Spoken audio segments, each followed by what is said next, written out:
মহানবী সাল্লাল্লাহু আলাইহি ওয়াসাল্লাম যখন পৃথিবীতে আসেন তখন দুইটি ঈদ ছিল। জাহেলেরা ঈদ যাপন করত গান বাজনা দিয়ে, নাচ দিয়ে।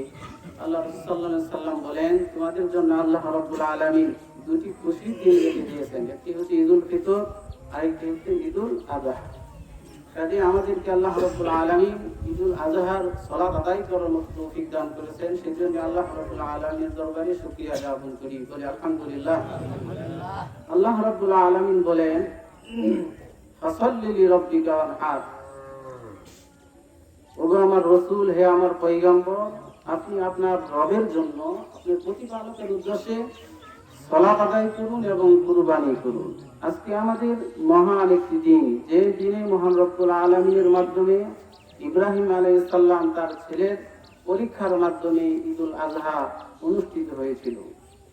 আল্লাহ রাব্বুল আলামিন যুগে যুগে নবী পয়গম্বরদেরকে পরীক্ষা নিলেন এবং ইব্রাহিম আলাইহিস সালামকে তিনি একটা পরীক্ষা নিয়েছিলেন সন্তানের মাধ্যমে।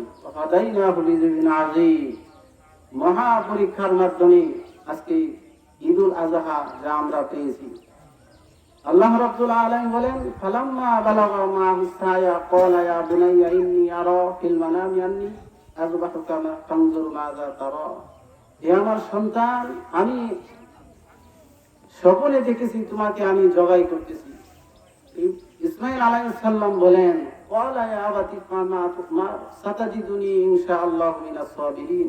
হে আমার আব্বা, হে আমার পিতা, আল্লাহ রাব্বুল আলামিন যা আদেশ করা হয়েছে সেই আদেশ আপনি পালন করুন। ইনশাআল্লাহু মিনাস সাবিরিন, আপনি আমাকে পাবেন ধৈর্যশীল। এমন সন্তান আল্লাহ রাব্বুল আলামিন দান করলেন, যে সন্তানের মাধ্যমে আল্লাহ রাব্বুল আলামিন গোটা মুসলিম উম্মার জন্য কিয়ামত পর্যন্ত জারি থাকবে।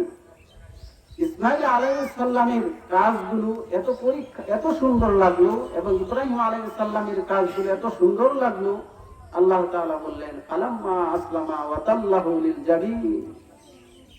হে আমার পয়গম্বর, আমি আপনার উপরে খুশি হয়ে গেলাম।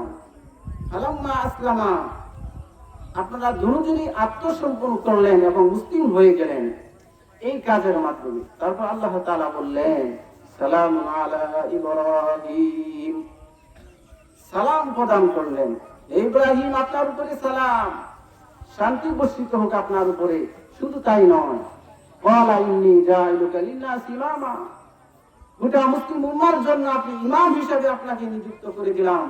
কিয়ামত পর্যন্ত সালামই দেন না আল্লাহ রাব্বুল আলামিন। আল্লাহ